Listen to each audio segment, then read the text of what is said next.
I'm really pleased to be able to introduce to you Margaret Doherty. Margaret is the director of the Centre for the Art of Dying Well at St Mary's University.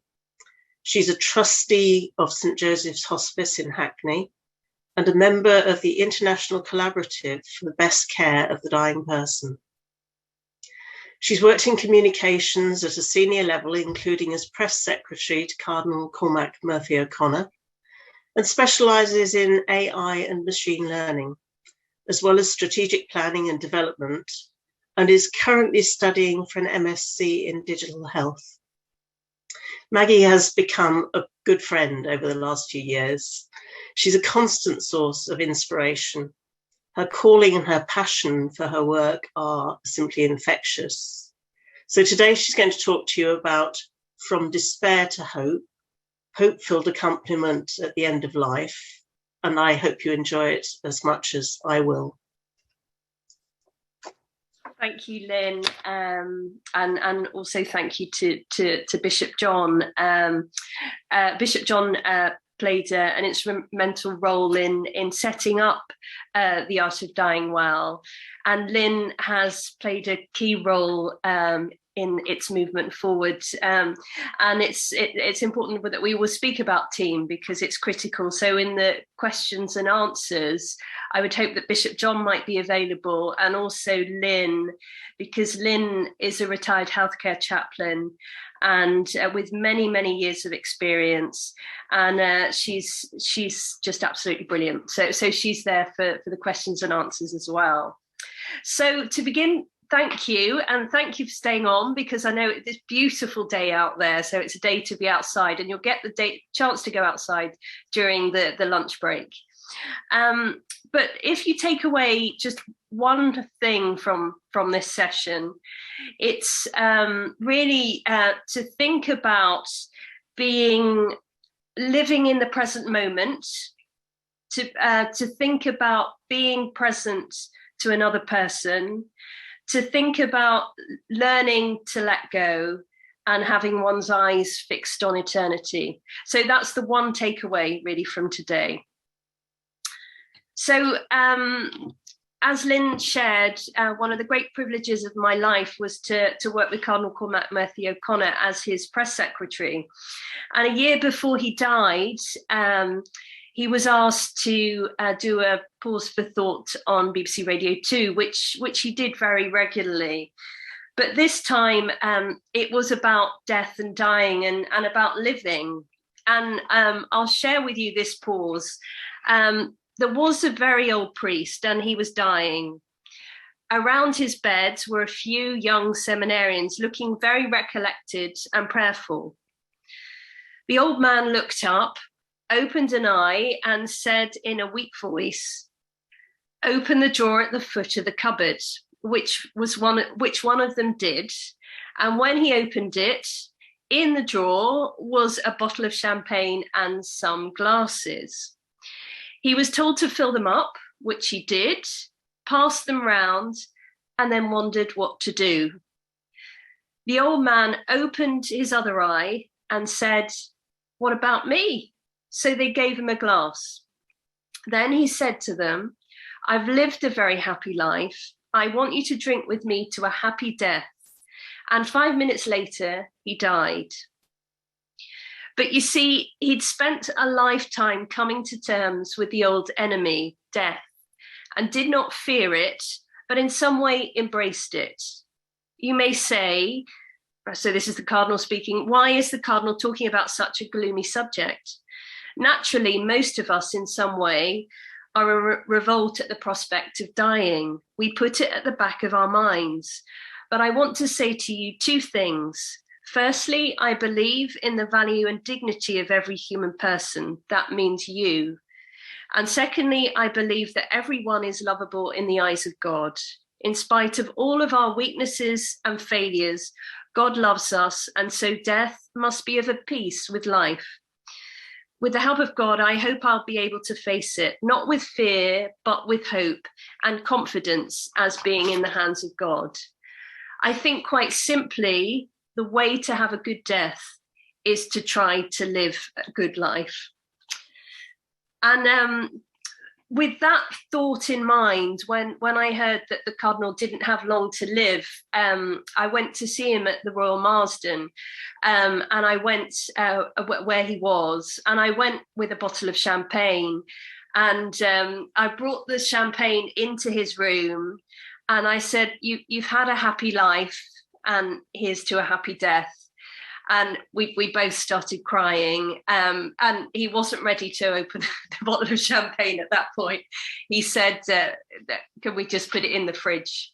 But in a letter to Cardinal Nichols, which was published on the Friday shortly before his death, the Cardinal said it had been a privilege to serve Catholic clergy and laity as their bishop. And at this time, the words I pray every night are never far from my thoughts. Into your hands, Lord, I commend my spirit.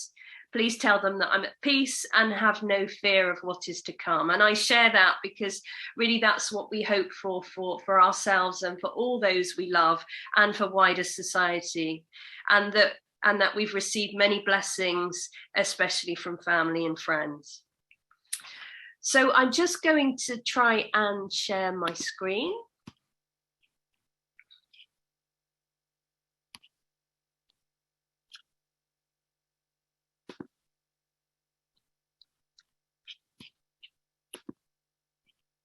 The presentation that I wanted to share isn't coming up, so it doesn't matter if you don't mind just me speaking to you directly.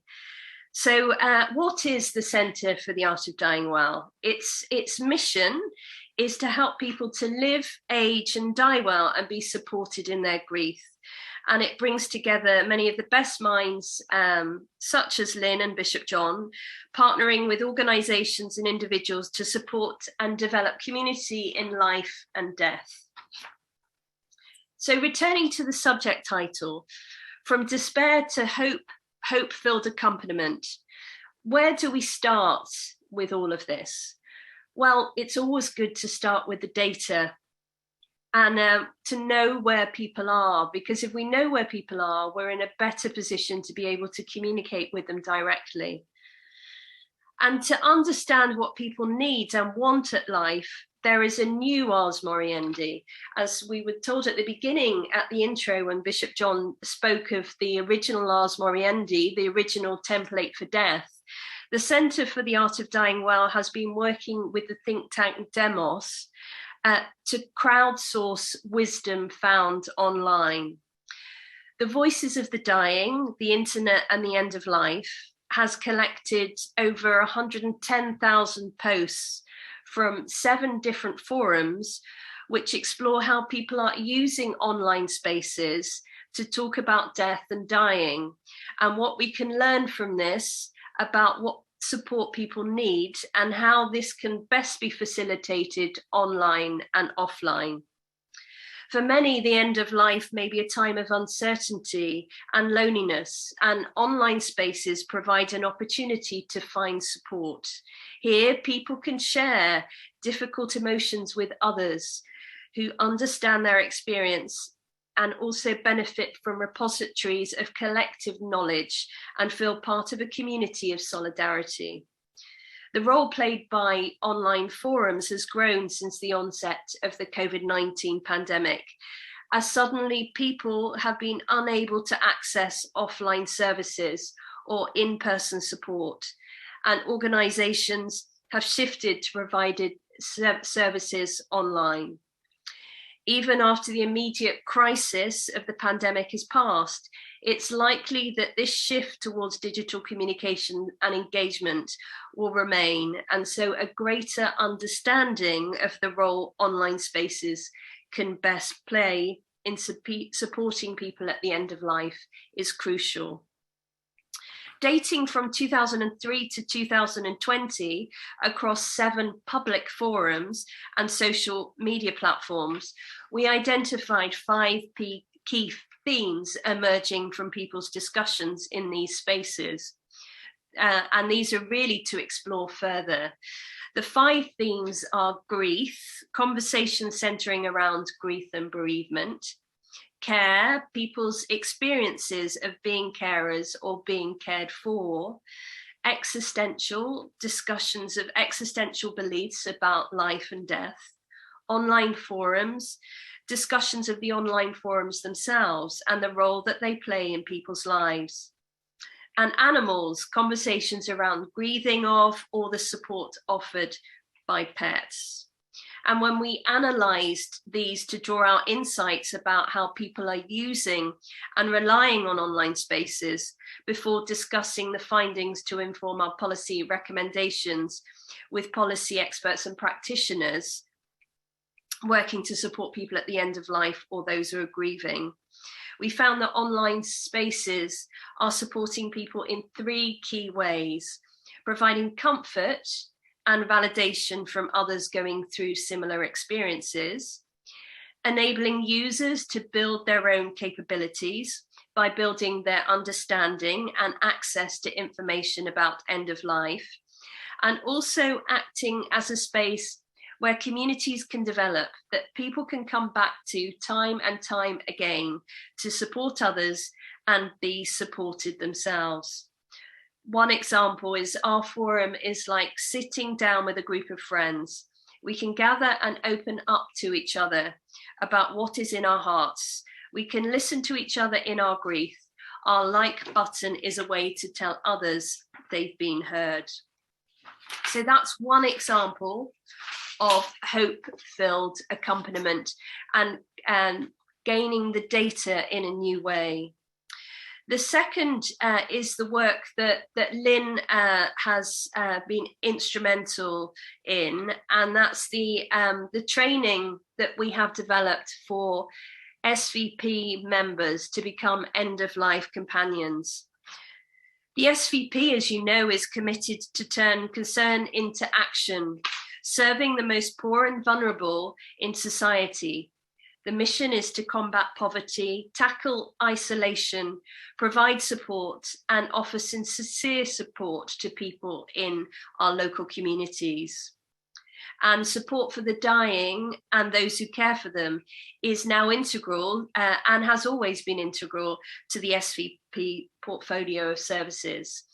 And why might you be interested today? Well, please do get in touch if you would like to join the End of Life Companions program, if you would like to receive the training which is delivered by Lynn and is an excellent training program in how to become an end of life companion. And really it's a great way of then serving in your local community and perhaps offering your volunteering services to your local hospital or to your local hospice or indeed your local care home. And you might ask before you take that step, what does the training involve? So devised by Lynn, it looks at the context of end-of-life companionship, the current approaches to death, dying and bereavement in the UK. It looks at the mission of end-of-life companion, and it also looks at where you might serve as a companion. So that might be for your own family, for friends, in your local parish, and in your local hospital if an end-of-life companions program is running, or indeed in your local hospice or in your local care home. I was also going to tell you a little bit about our deathbed etiquette, support for being by the bedside of the person that you love. It's available online, and it's also available. There's the Catholic deathbed etiquette, there's the Islamic deathbed etiquette, and there's also the Jewish deathbed etiquette. And relating to what I shared earlier about living in the present moment, about being present, about learning to let go and having one's eyes fixed on eternity, the etiquette written for both COVID and non-COVID times gives very simple advice about how to be at the bedside when you can be there, and how to be at the bedside when you can't be there. And obviously during COVID times, this caused extreme anxiety and extreme pain, and people are still living with the trauma of the fact that they were unable to be by the bedside of the person that they loved when they were dying. So that's a resource that's available to you. And if you just Google deathbed etiquette, it comes up. And at St Mary's, the home of initial teacher trainees, that it has a great institute for education. We've been one of the first universities to implement bereavement training for initial teacher trainees, that it's an integral part of their training going forward. I started with a story, and I'd like to end with another story about hope-filled accompaniment. And it's based on a young woman called Chiara Corbello Petrillo. She was an Italian Roman Catholic and mother. Corbello met her future husband, Enrico, in 2002 when they were both on a pilgrimage to Medjugorje, and they were married 6 years later. And the pair had two children in 2009 and 2010, who both died within half an hour of their births due to medical complications, which were diagnosed when Corbello was pregnant. The couple had their first child in 2011, at which point she began treatment for a carcinoma that she'd been diagnosed with and which was later deemed to be terminal. The cancer spread to places such as her tongue and her liver, which made sight and talking troublesome as the illness progressed. And her cause for beatification has long been discussed following her death. And concrete steps were taken in 2018 after the formal launch to the cause in Rome. And why do I speak of her in relation to hope-filled accompaniment? In Chiara's own words, during our marriage, the Lord blessed us with two special children, Maria Grazia Letizia and David Giovanni, whom he asked us to take care of only up until birth. We did get to hold them, to baptize them, and to return them safely back into the hands of our Lord, with our hearts fulfilled with peace and an overwhelming joy. He now has gifted us with our third son, Francesco, who's in good health, and he will be born shortly. The Lord has also asked us to keep faith in him, despite the fact that I have discovered a few weeks ago that I'm suffering from cancer. Although the future is scary and unknown, we will continue to believe the Lord will do great things for us once again. So Chiara was present to her husband and her three children. She lived in the present moment. She also is exemplary in learning to let go. Every person we love, we have to let go of. A life is breathed in and a life is breathed out. We accompany them and we let go of their hand in the hope that we will meet them again. His will isn't that we would possess anyone, not our mum, not our dad, not our children, not our husband, not our wife. And in Chiara, we see the fact that she was able to let go. However difficult that was and is, she let go, and she had her eyes fixed on eternity. And she had a great joy within her difficulties. Instead of the darkness of loss, Chiara saw the 30 minutes that she did have with each of her first two children. And her gratitude was looking at life rather than the disability. And I'm conscious of time, so I'll hand back across to Lynn.